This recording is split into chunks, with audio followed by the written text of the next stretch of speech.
Welcome to my channel চাকরির সন্ধানের তরফ থেকে সকলকে স্বাগত জানাই। সকল বেকার চাকরি প্রার্থীদের জন্য আবার একটি বিরাট বড় চাকরির আপডেট নিয়ে আমি চলে এলাম চাকরির সন্ধানে। এবারে শুধুমাত্র মাধ্যমিক পাস যোগ্যতায় আসাম রাইফেলসে কনস্টেবল পদে নিয়োগ করা হবে। মাধ্যমিক পাস করে থাকলেই আবেদন করতে পারবেন। কেন্দ্রীয় সরকারের অধীনে দারুণ একটি চাকরির খবর, কিন্তু হাতছাড়া কেউ কিন্তু করবেন না। আসাম রাইফেলসে নিয়োগ করা হবে কনস্টেবল পদে। সম্প্রতি নির্দিষ্ট দপ্তর মারফত এই নিয়ে বিজ্ঞপ্তি জারি করা হয়েছে।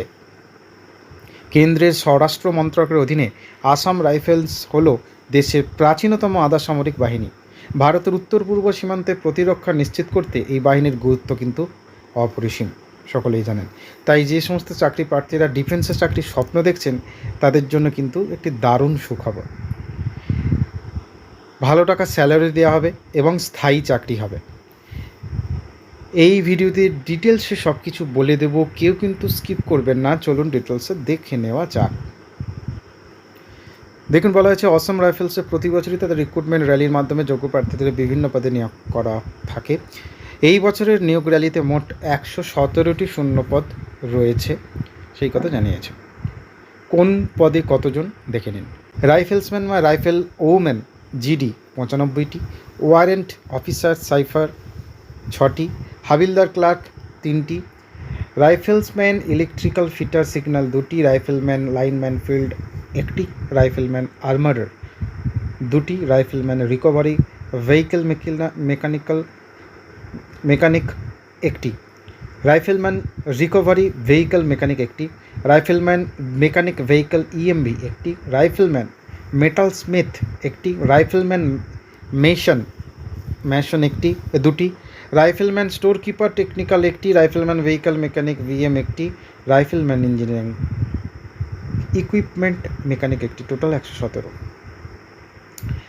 স্যালারি কি থাকছে? রাইফেলসের অসম রাইফেলসের নিয়ম অনুযায়ী পে স্কেল এবং অন্যান্য ভাতা থাকছে। যোগ্যতা কী লাগছে? সাধারণ ডিউটি জিডি যে কোনো স্বীকৃত বোর্ড থেকে ন্যূনতম মাধ্যমিক পাস করে থাকলে হবে। টেকনিক্যাল পদসমূহ বিভিন্ন টেকনিক্যাল পদ যেমন rifleman, fitter, mason, lineman, metal smith, mechanic vehicle ইত্যাদির ক্ষেত্রে মাধ্যমিক বা উচ্চ মাধ্যমিক পাস ও তার পাশাপাশি সংশ্লিষ্ট ট্রেডে আইটিআই সার্টিফিকেট বা ডিপ্লোমা থাকা বাধ্যতামূলক। সাধারণ ডিউটির ক্ষেত্রে বললাম, জিডির ক্ষেত্রে মাধ্যমিক পাস বা তার সমতুল্য পরীক্ষায় পাস হতে হবে। ক্লার্কের ক্ষেত্রে কি রয়েছে? যে কোনো স্বীকৃত বোর্ডের অধীনে ন্যূনতম উচ্চ মাধ্যমিক পাস এবং কম্পিউটার টাইপিংয়ের দক্ষতা থাকতে হবে। ইংরেজিতে 35টি শব্দ প্রতি মিনিটে অথবা হিন্দিতে 30টি শব্দ প্রতি মিনিটে থাকতে হবে। বয়স সীমা কী লাগছে? এক্ষেত্রে 1 জানুয়ারি 2026 তারিখ অনুযায়ী আবেদনকারীদের বয়স সর্বনিম্ন 18 থেকে সর্বোচ্চ 25 বছরের মধ্যে হতে হবে। সংরক্ষিত প্রার্থীদের জন্য সরকারি নিয়ম অনুযায়ী ছাড় রয়েছে, সকলেই জানেন, পৃথিবীর সকলেই জানেন। প্রয়োজনীয় নথিপত্র শিক্ষাগত যোগ্যতা সার্টিফিকেট, স্থায়ী বাসিন্দা বা ডোমিসাইল সার্টিফিকেট, কাস্ট সার্টিফিকেট যদি থাকে, ডিপ্লোমা বা আইটিআই সার্টিফিকেট, ট্রেড অনুযায়ী একটি photo ID proof, Aadhaar card, PAN card, voter card বা ড্রাইভিং লাইসেন্স। আবেদন কিভাবে করতে হবে? অফলাইন বা ইমেলের মাধ্যমে করতে হবে। অফলাইনে করতে গেলে প্রথমে অফিসিয়াল ওয়েবসাইট বিজ্ঞপ্তিটি ডাউনলোড করে নিতে হবে, ডেসক্রিপশন লিংক থাকবে, সেখানে থাকা আবেদনপত্রটি প্রিন্ট আউট করে নেবেন। এরপর সেটি নিজের হাতে পূরণ করে ফেলতে হবে। তারপরে উপরে দেওয়া নথিপত্রগুলির 1 কপি করে সেলফ অ্যাটেস্টেড করা জেরক্স আবেদনপত্রের সঙ্গে সংযুক্ত করতে হবে। সবশেষে একটি খামে ভরে পোস্টের মাধ্যমে নির্দিষ্ট ঠিকানা পাঠিয়ে দিতে হবে। খামের ওপরে অবশ্যই যে পোস্টের জন্য আবেদন করছেন তার নাম কিন্তু লিখে দিতে হবে। যে যতগুলি পোস্ট করলাম, যে পোস্টে আপনি আবেদন করছেন অবশ্যই কিন্তু পোস্টের নামটা লিখতে হবে।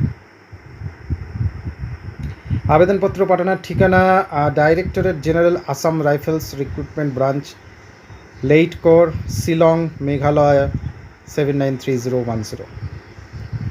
ইমেলের মাধ্যমে পাঠানো। এছাড়া প্রার্থীরা চাইলে সরাসরি ইমেলের মাধ্যমে পাঠাতে পারেন।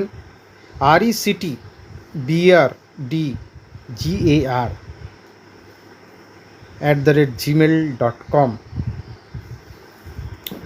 এই ইমেল আইডিতে ইমেল করলেও আবেদন করতে পারবেন। এর জন্য আবেদনপত্র এবং ডকুমেন্টগুলো স্ক্যান করা ছবি তুলে অ্যাটাচমেন্ট হিসেবে ইমেলের সঙ্গে পাঠিয়ে দিতে হবে পিডিএফ আকারে। আর ইমেলের টাইটেল দিতে হবে application for compassionate ground appointment. ভালো করে দেখে নিন, application for compassionate ground appointment, এটা কিন্তু লিখতে হবে ইমেলে যখন পাঠাবেন। নিয়োগ কীভাবে করা হবে? কয়েকটি ধাপে। পিইটি প্রথমে আবেদনকারীদের রিক্রুটমেন্ট র্যালিতে শারীরিক সক্ষমতা পরীক্ষা নেওয়া হবে, যেমন দৌড়, অন্যান্য এক্সারসাইজ। পিএসটি, এরপর শারীরিক মাপজোক যেমন উচ্চতা, বুকের ছাতি, ওজন ইত্যাদি পরীক্ষা করা হবে। ট্রেড টেস্ট, বিভিন্ন টেকনিক্যাল পদের জন্য সংশ্লিষ্ট ট্রেডে প্রার্থীদের কাজের দক্ষতা যাচাই হবে। লিখিত পরীক্ষা, এরপর একটি লিখিত বা অনলাইন পরীক্ষা নেওয়া হবে। মেডিকেল চেক আপ, সবশেষে উত্তীর্ণ প্রার্থীদের ডকুমেন্টস ভেরিফিকেশন এবং শারীরিক ও মানসিক সুস্থতা যাচাইয়ের পর চূড়ান্ত মেধা তালিকা প্রকাশ করা হবে। আবেদনের শেষ তারিখ 11ই মে। পরীক্ষা হতে পারে জুলাই বা অগস্ট মাসে। ডিসক্রিপশন বক্সে লিঙ্ক থাকবে, আবেদন করতে পারবেন। নেক্সট আপডেট নিয়ে খুব শীঘ্রই হাজির হবো। সকলে ভালো থাকুন, সুস্থ থাকুন। জয় হিন্দ, বন্দে মাতরম, জয় জওয়ান, ভারত মাতা কি জয়।